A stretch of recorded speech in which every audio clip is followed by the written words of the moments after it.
shall we do our roundup and our weekly roundup / what we're watching next? Yeah, you go first. Okay, so I have my list in front of me. So we may have talked a little bit about Losing Ground, but I just wanted to reiterate that like Losing Ground was really interesting. I really liked it. I want people to watch Losing Ground.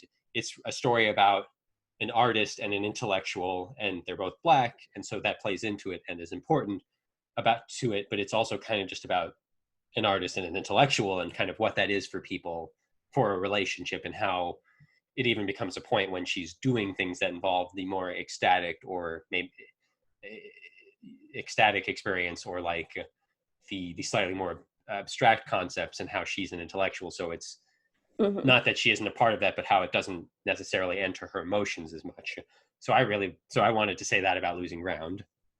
And then One Sings and the Other Doesn't is a fascinating Agnes Varda film, and I need to watch more Agnes Varda films. And it's interesting because it's kind of a musical, kind of isn't, and it's about women, and there's large parts of it that are about abortion and having kids and sort of like women in society. And like, I don't know if Agnes Varda considered herself a feminist. I assume she did. No, she definitely did. They talked about that in It's the Pictures That Got Small. She was definitely a feminist. Right, and I just forgot that. But like, it's kind of interesting because it's just kind of about two women, and there's not really much of a story, but it's a really well done movie about kind of these different problems they had, and how it's not going to be the same problems for the next generation, but the next generation is going to have problems. But and like how it might be better, how it might not, and how one of the characters even didn't want to have the same problems that like people in her generation were like, but then she had an abortion because of reasons. And it's like, it's interesting. One Sings the Other Doesn't was really interesting. I really liked it. We also both really liked her film Vagabond, which has right. Sandrine Bonnaire, who Vagabond is just one of my favorite movies from the last while. Oh, wow. I keep thinking about it. I really like Vagabond. That's great. I didn't know. I recommended it to you, and I didn't know that it really had stuck. I knew you liked it, but I didn't know it stuck with you that way. It stuck with me. I really liked Vagabond. Mm-hmm. Another movie I watched that I only have a line or two about is Da 5 Bloods. I covered it a little earlier, but like, wanted to just reiterate that like I liked it, and it's really interesting in the moment. And the performance by Delroy Lindo. Yes. Yeah. Okay. Like, his performance is amazing. Like, all of their performances are good. It's the kind of movie where I feel like it needs an ensemble sort of like, there's like, should be an asterisk, like the ensemble is really good. Delroy Lindo is particularly good in the ensemble, but like, he's really good. And then Mont, I forget the actor's name right now, but Mont from Last Black Man in San Francisco shows up as Delroy Lindo's son, and he's good. Like, it's just good around the board. And I liked it more than I think Black Klansman, which I'm just thinking of it because it's the recent Spike Lee. I liked it more because I think there's just a little more interesting nuances to it, maybe, than there were to the other one. But anyways, 5 Bloods was really interesting. Definitely messy, but... Give me one moment. Okay. All right, we're resumed. But anyways, so the next thing I wanted to cover real quick was I mentioned that I was doing my Star Wars thing where I was watching my VHS copies and then the copies that were on Disney Plus. And that was a weird experience, both because I watched a lot of movie and also because like I knew I didn't really care for the way they changed the story and the new ones and all this stuff they add to the screen, and I really don't. But it was nice to see it in good quality, which I had never seen before, really. So yeah. Just kind of an interesting little experiment. And then I've been going through the Colombian Noirs. Affair in Trinidad was really good. I don't have a lot to say about it, but I quite liked it. It checks all the boxes for me. It was definitely fun to watch. Dollhouse is a TV show, but I watched Dollhouse. I don't even have a lot to say about it, but it was interesting to see another Joss Whedon helmed TV show. The first season was better than the second season. It's kind of a show that had like interesting ideas, but didn't fully flesh them out enough for me, and like kind of implied these. That one, no. Natasha Lyonne is in Russian Doll. Yes, that's much more recent. Dollhouse is like. Yeah. Oh, that's right.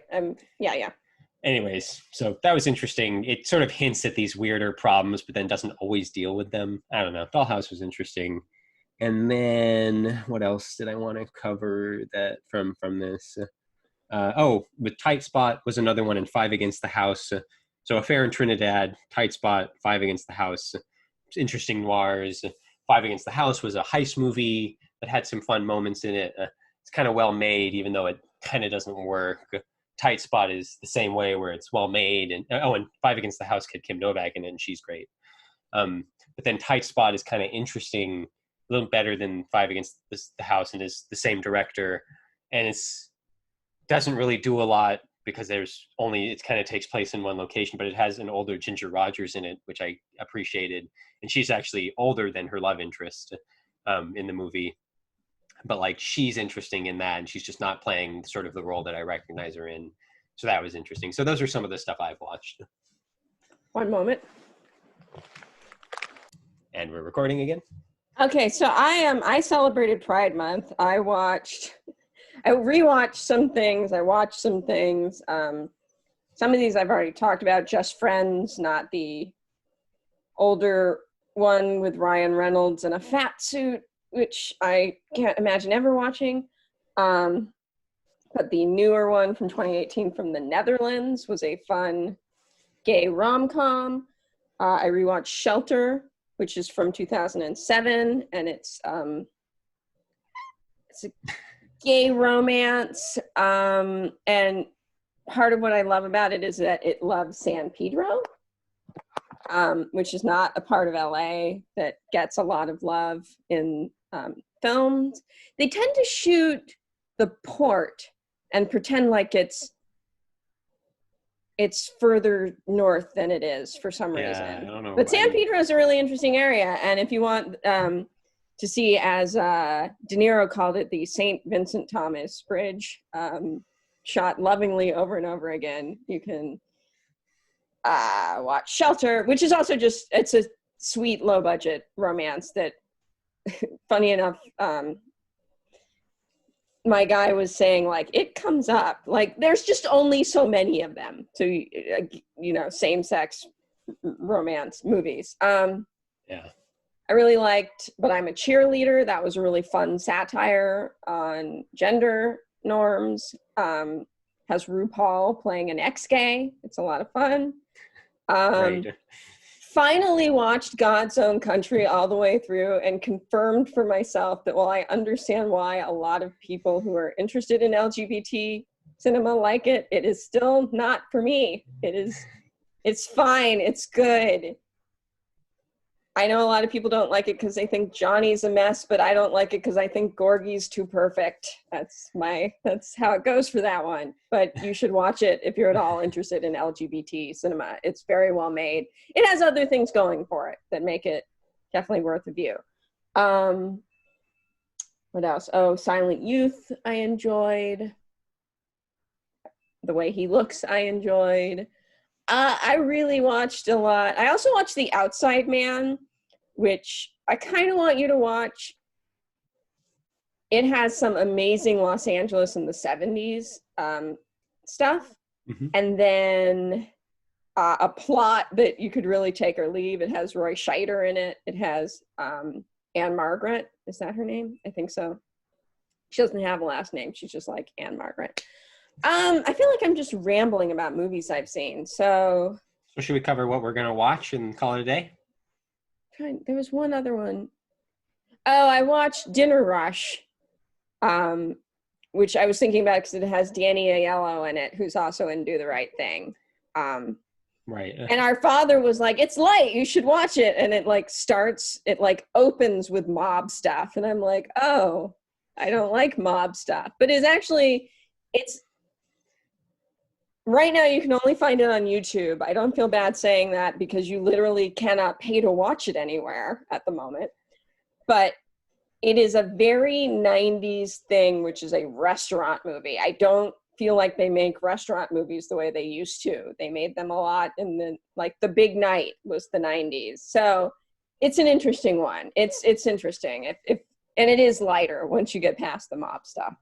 Right. As for what I'm going to watch, I do want to get back to watching some of the offerings in Black cinema. I do want to watch more Spike Lee. I've just been waiting for my boyfriend to be around to watch those. I want to watch Daughters of the Dust. I'm probably getting that title wrong. Yeah. I want still to watch that too. I haven't rewatched A Room with a View, which has Julian Sands in it, not I think I said, who did I say? Crispin Glover. It does not have Crispin Glover in it. I got that wrong last week, and it bothered me. And I do want to watch more Edward Dmytryk. So I might watch Caine Mutiny and or Crossfire. There we go. I've still, then today, tomorrow, and the next day, I think are the days before the Criterion channel everything is left, and there is way too many things on that list for me to watch. But I'm actually in the middle of watching Around the World in 80 Days. I paused it to do this podcast, and then I'm going to finish it. And then there's Mulholland Drive, which I want to catch before it leaves the service. I think we have it on physical media if you want to watch it. Yeah, and then there's I forget what it's called. There's one or two things Jill wanted to watch. There's a comedy, and then we might watch Dark Star again, and I wanted to show her Drive a Crooked Road, and then I have two noirs left. The Brothers Rico, and I think The Harder They Fall. So like those are all things I'm watching like today and tomorrow and the next day. And what about the Chloe Zhao? There's a Chloe Zhao. The songs, yeah, I want to watch that. Songs My Brother Taught Me, I think is what it's called. I want to catch that. We might watch that today, you and I, via our usual internet setup. So there's that, and then I think there's more, and I just can't remember it off the top of my head. But like those are several of the things I want to watch, and then I want to get back to watching. Like I want to watch Malcolm X. I want to watch Crooklyn from Spike Lee. I want to watch some of the ones that are on your list for me that are the ones you just talked about that you had seen, as well as the ones like Daughter in the Dust. So yeah. So mostly I'm catching up on things that are leaving the Criterion, and then I'm hopefully going to be watching Down in the Delta. Is that the one? Yeah, that's the Maya Angelou one. With Alfre Woodard and Wesley Snipes and I forget their names, but some other great actors. I might be saying the same thing next week when we do this, because I do owe Jill like a couple of not Criterion movies. You gotta watch. You gotta start hitting the leaving soon, like earlier in the month too. Yeah. As part of your like. You did not need to watch Star Wars all weekend. I know, but just saying. Yes. Anyways, all right. I think that's it for me. So long, everybody. Thank you for joining us. I'm going to go back to watching movies now. We babbled away. We babbled. Babble.